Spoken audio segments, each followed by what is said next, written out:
Kevin, fair to say this is one of the more difficult days of your career? Yeah, we've spoken about other ones before. Yeah, it's tough day. But the one thing that you can be very happy with is the performance tonight. And certainly you wouldn't be happy with the performance of certain individuals that took the game away from us. But yeah, look, there's no point in pretending it was a tough day, Yeah. The news obviously couldn't have come at a worse time either, just a couple of hours before kick-off in one of your biggest games of the season.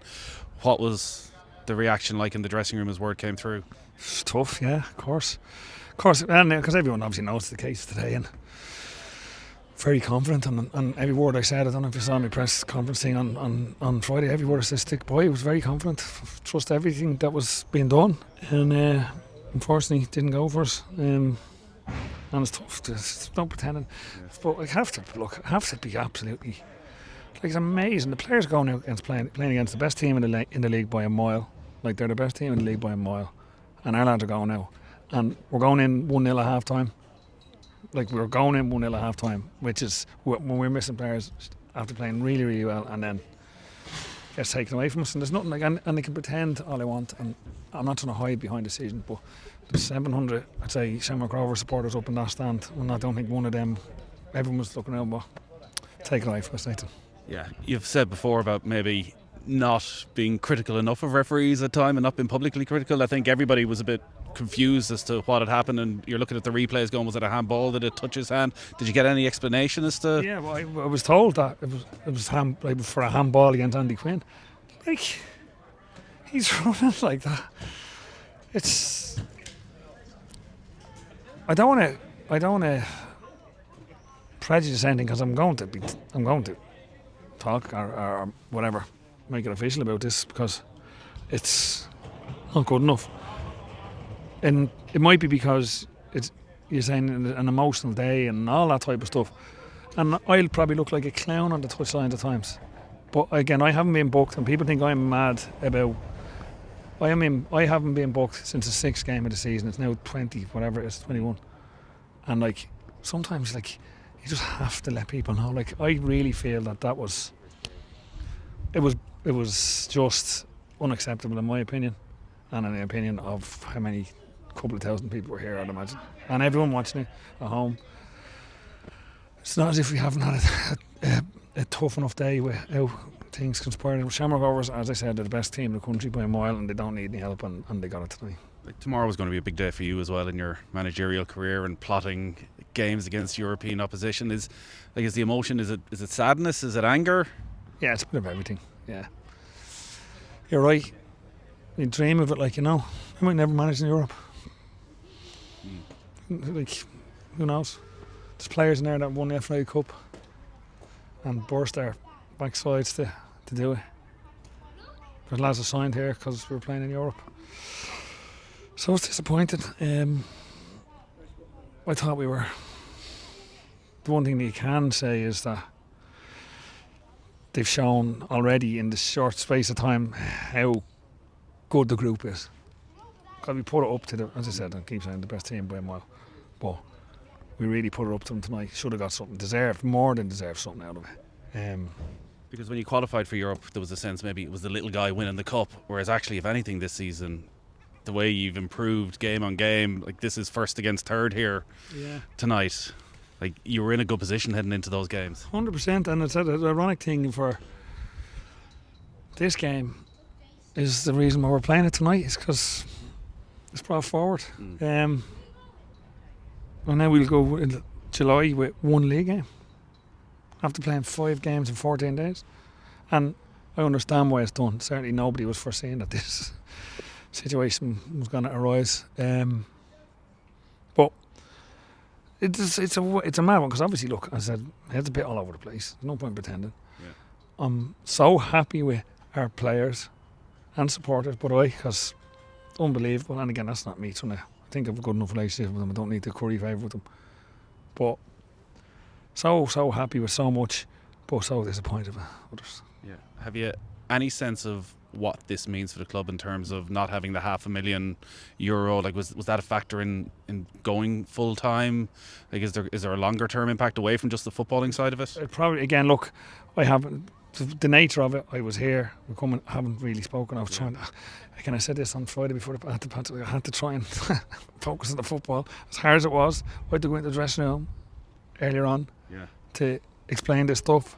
Try and explain it. And what was the attitude in the dressing room? Was it we're going out and fight for the club and prove everyone wrong, or is everyone just a bit down and what's the point? Again, it's this is where maybe it's great. Getting all these experiences early enough in my managerial career. I'm finding different ways to motivate people because, like, I'm in the car on the way up. And I'm literally, because I found out on the way up, and I don't really. I'm sort of more spontaneous. I don't plan things. Like, I don't plan. I'm going to say this. But when I get in there, I was quite emotional myself and felt that whatever I needed to say to motivate the players worked because you could see it. But that's not for me. That's the players. They're just and my staff. Like, we're all affected by this. We really are. And the town, like, it's bigger news, bigger than the players. It is. And the one thing, as I said, you could see from the reaction of the supporters, like, how everyone is together here, like, you know. And as I said, it's a weird one because on a normal night, if this was a normal night, I'd be going mad about what happened out here on the pitch because I think we were completely taken away from us. But it's just there's so much more going through my head. I don't want to say something stupid. Is any part of you mad that this has happened, that the deadline was missed, that... I have to... So I'll be speaking to people. But again, I'm just disappointed that we're not playing in Europe. Yeah, going to be a tough couple of days, I'd say. Thanks for your time, Kevin. Well, Stephen, that felt like a big win, particularly considering the emotion that was going to go into this from Drogheda tonight. Yeah, it was obviously a difficult day for Drogheda as a football club. Feel for Kevin and his players and his staff, the fans, feel for them because they've had to earn it on the pitch. And it's obviously being taken away from them off the pitch, so you have to really feel for them, and it's not nice to see. So we knew we were coming here, and like you said, the fans, everyone would be emotional, and they would use that to their advantage, and they did. They started really well. They get the goal early on, and then after 15-20 minutes, we settled down and started to control it. They're obviously very frustrated with the decision around the free kick. I think everyone was a bit confused. What was your take on the awarding of it? At that moment in time when it was given, I didn't know what was given for it, to be honest. It was just afterwards when Stephen and Glenn had watched it on the bench and they said he'd handballed us. So, but that moment of time I didn't see it. But I think we give linesmen and referees enough flack in this country. I think you've got to say to the linesman to make that call. He said the handball diverts the ball into the goalkeeper, which took away from Graham. So I think it was a great spot. But at that moment of time I didn't know what it was for. 250 appearances for Graham Burke, took his free beautifully. In terms of where he is with his football now, through his years with the club, how do you feel he's performing? He's back to his best, Graham. I think last year was frustrating for him and us, but you can see he's back to his best. You know, I think he's up there in terms of Player of the Year this year already. You know, I think he's playing at that level. It's some of the stuff he's doing is really high level stuff. He's obviously had goals in terms of he's always had goals, but in terms of last year he didn't. This year he's scoring goals, but his all-round game is really high level stuff. So he's a special player. The bench played a huge part again. Jack Byrne, Danny Mandreu in the build-up to the goal, and again a reminder of the quality that Danny Mandreu has. That ball for Aaron Green was sensational. It was a really good goal. I thought when Danny came on at half time, it helped us in terms of made them go back off the game even further, and we knew we'd get one of the moves right, and that move was really high level, and like you said, the quality around the corner, and it's a great finish from Aaron. Aaron's performances so far this season, he was, I'm sure, listening to a lot of the comments pre-season about having a 17-year-old and two old guys and would they be able to provide the goals. He certainly responded in the right way. He's taken that personally, I suspect. Look, him and Rory have been around the block. They're in football a long time. They don't listen to any noise. They know what they're about. They know how good they are. They know how much we value them. The noise is the noise. We can't affect it, so we don't listen to it. And Aaron's a top pro, a top player. You don't play at the level he's played at. Forget this club throughout his career if you're not a top one. And Aaron's won the elite, so he's still a lot in him. He's still going strong, and that's a credit to him and how he looks after himself. You've won titles in various different ways through the years. 9 points clear at the moment with the depth of talent you have in the squad, with the form you're in at the moment. How does this feel right now? I really like where we are. We're in a good place. And I do genuinely think there's more to come from the group. I think we can get better in so many areas, and that will be our focus over the next few months, to get better in them areas. And the squad's in a good place. Everyone's pushing each other. You need to stay focused, keep working hard. But I like where we are. It's in a good place, but I feel there's so much more to come from this group. With the draws for the European competitions tomorrow, there had been a bit of speculation that you might get Drogheda's place in the second round. Do you know anything about that? I don't. I've heard that myself, but I'm not too sure how true it is. I'll speak to Noel, I'm sure, tonight or tomorrow, and he will fill us in on that, but I'm not too sure. You have the advantage of being seeded, and you're going to be seeded the way through, but despite last season's success, you're going to have to start in round one. It's a hell of a long way back to that group stage. Have you got your head around what the summer's going to look like in terms of what you'd like it to end up looking like? Hopefully it's busy. Hopefully we're really busy. That means we're winning games, and we're travelling and we're playing big games, and that's what we want. So we want to try and emulate or be better than what we did last year in Europe, and that's going to be the aim. Can we do it? Time will tell, but that's the aim. We're a bit frustrated how we went out last year, and we want to try to get back there and give ourselves another chance. And in terms of what's happened here at Drogheda today, there will be a knock-on consequence in terms of coefficients and all that sort of stuff. Just for the league, though, the disappointment of only having the 3 teams in instead of the 4. I know it's not your problem what happens at Drogheda, but it feels like a huge disappointment for everybody. It is. I think you're right. It is a huge disappointment for the league as a whole. Obviously Drogheda, but for the league as a whole, we've lost the team without kicking a ball, and the disappointing bit for me is that Kevin and his players and his staff have earned it on the pitch. They've earned the right to be in that competition and compete, and it's been taken away from them for an off the field problem. And I understand rules are rules, I get that, but it's it's not a nice one, and I feel for him. Here with Damien Duff after a great 1-0 win against Pats. Damien, sum that up for us. Deserved for 2 different reasons. For the first half, being one, how good we were in the ball, how we played through them, the quality we showed on the ball, and obviously summed it up with a brilliant goal. So we deserved to go in at half-time 1-0 up. And then the second half, the other side of football, I'd be the first to say we didn't keep the ball well enough in the second half. We couldn't make 4 or 5 passes. So we near on defended for the whole half, 50 minutes. And it's the other side of football, working for each other, trusting your structure, willing to put your body on the line, die for the shirt, die for your teammate. And that's the other reason why we deserve to win the game. So fabulous night for the guys. Yeah, and as you mentioned, a great defensive display as well. We have Sam Bone come back into the squad after a few weeks out. How great was that defensive display, and how important is that clean sheet now? Massive, even before you go on the pitch. You look at the guys in the tunnel. Presence, personality, size.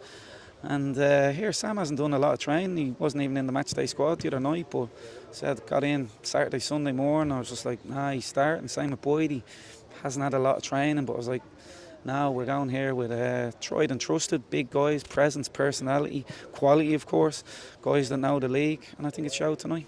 Yeah, same with Paddy Barrett as well. Was out for a while, came back last Friday, and you can just see his presence on the field, winning aerial duels all over the park, defensive duels. Just one of your top quality players. How important is that for a leadership perspective as well? Yeah, you hit the nail on the head. A blind person could even see what Paddy brings. You can just feel it the minute he walks on the pitch. It was down in Cork. We've been waiting 2-3 months for him to come back, and it just brought an ultra calmness to the guys straight away. We rolled the dice by playing him tonight because fatigue is where he's still at risk to redoing his injury. But again, time waits for no man. We wanted to attack tonight, so we put Paddy out there, and he was immense. So it's wonderful to have him back, along with Sam, along with Boydie. Big guys, big players that we've missed this season, and it's important that they stay fit. Yeah, and just on the sort of title race now going forward, obviously Shamrock Rovers won tonight 2-1 against Drogheda. That leaves them 12 points clear of you. What are your thoughts now heading into the second half of the season? Listen, it's there for everyone to see. They've been on a wonderful run. You go on a wonderful run this country because so many points are dropped week in, week out. You soon find yourself with a lead. So they've got it. Hats off to them. But as I said last Friday, before and after the game, and tonight before and after the game to my players, I'm not looking at the table at the minute. Sounds bizarre. We know where we are, and it's just attacking each game and just trying, working hard to go on a run of our own. Yeah, and looking forward as well, European draw tomorrow. How do you feel towards that? Well, it's obviously Champions League first. So it's amazing. opportunity, experience, even watching it. So here we'll try and organise where we watch it together. I'm unsure of the time, maybe 1, half 1. Amazing for the players. I'm so happy for them to be in it. But here, we can all talk a good game and be really pleased and happy for each other. I want them to go and deliver and give the best account of themselves in Europe this season and make inroads. But first and foremost, not getting carried away. As I've always said to Darren the other night, league is for me is your bread and butter. It's the most important thing. Yeah, and obviously Drogheda today were in the Court of Arbitration for Sport and have lost their appeals, and I won't be playing in Europe this season. What are your thoughts on that? Yeah, I don't know the ins and outs of it. You always hope that common sense will prevail and they're allowed playing it. So good for them, good for Kevin. And there are a lot of players up there that I would love to see in it. Players that have tried to sign over the years, maybe players that have let go, but players that I'm really fond of. And even the most recent one, Shane Farrell.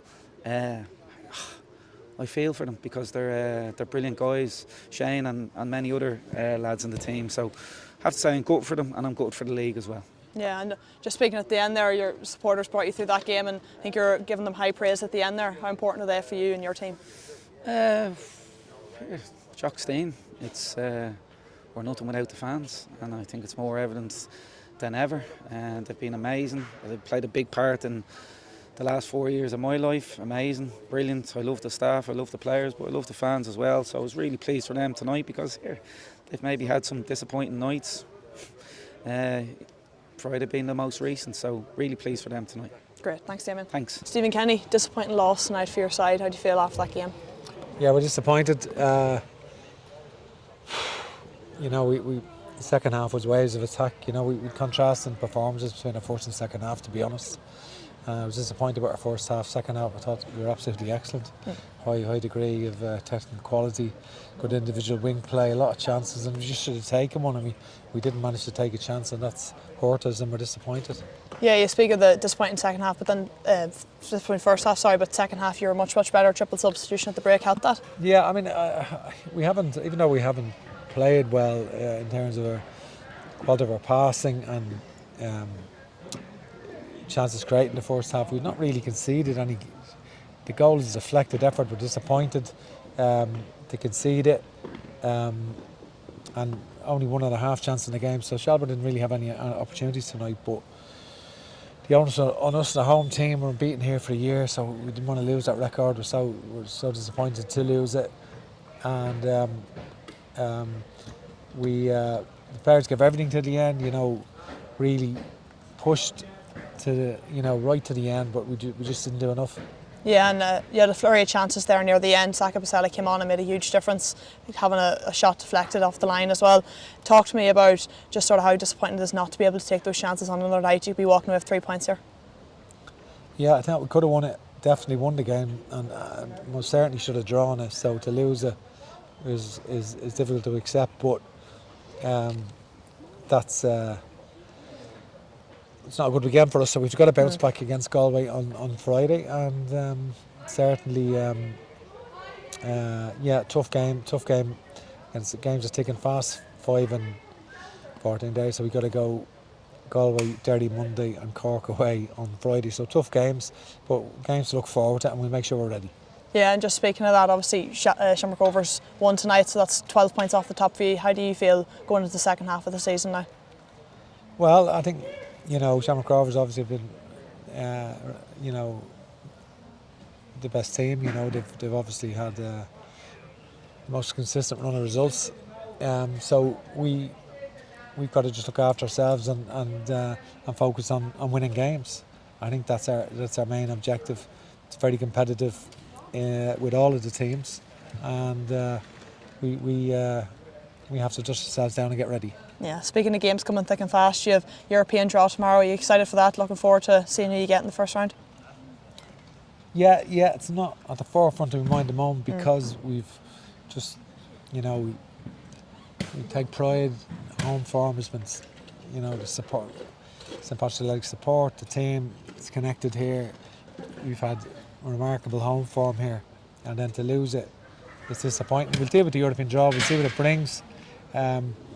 Obviously, an incredible run last year, getting to playoff. So we'll see who. All the games in Europe are difficult, and we'll see who we get. Yeah, and obviously Drogheda were in the Court of Arbitration for Sport today and have lost their appeal, so won't be taking part in Europe this year. What are your thoughts on that? I think they're very unfortunate, of course, and it seems incredibly harsh considering other clubs are clearly multi-owned that have managed to, through administration reasons, managed to bypass the rule. That seems to be the case. So they seem to have paid the price for, obviously, for that multi-club model, which seems to be an operation that's quite widespread. So, I'm not privy to all the information. But it seems extremely harsh, and they qualified for Europe on merit by winning the cup, and so it's unfortunate for them. Yeah, thanks so much, Stephen. Thank you. Here with Ali Coote after Shelbourne's 1-0 win against St Pat's. Ali, sum that up for us. Yeah, I mean, game of two halves, I think. Thought we were good in the first half. Moved the ball well, kept the ball well. Had a few chances, obviously got the goal, probably deservedly went in ahead at the break, and then second half, we know that's not good enough on the ball, but I think we showed a side of us that's maybe been lacking this season a little bit, but delighted to come out on top. Yeah, and a great goal to get at a great time as well. Talk us through that. Yeah, it did come at a good time. I think, like I said, we started the game well. Just T's obviously laid it across to me really nicely, and I've just swept the left foot it, and I think it took a little deflection before going in, but yeah, obviously wanted to grow on that in the game, but wasn't to be. Just had to hold on in the end. Yeah, and obviously that's a first win in a few games bouncing back from the Rovers game on Friday night. How important is this now to sort of build from that and build momentum going forward? Yeah, I mean, I think we can take a lot from that game. We've definitely played better in terms of keeping the ball and creating chances, and but the off the ball stuff, which is what the manager mentioned in there tonight, was what pleased him. Keeping that clean sheet, fighting for each other. And ultimately coming away from a difficult venue with 3 points. Yeah, I think Pats are unbeaten in the last 17 games at home, so great result for you. How is this now looking at tomorrow with the European draw coming up? It's obviously an exciting time for the club. I'm sure we'll all be tuned into it tomorrow. We'll see who we get, and we're looking forward to it. Yeah, exciting period coming up. Great, thanks, Mina. Cheers.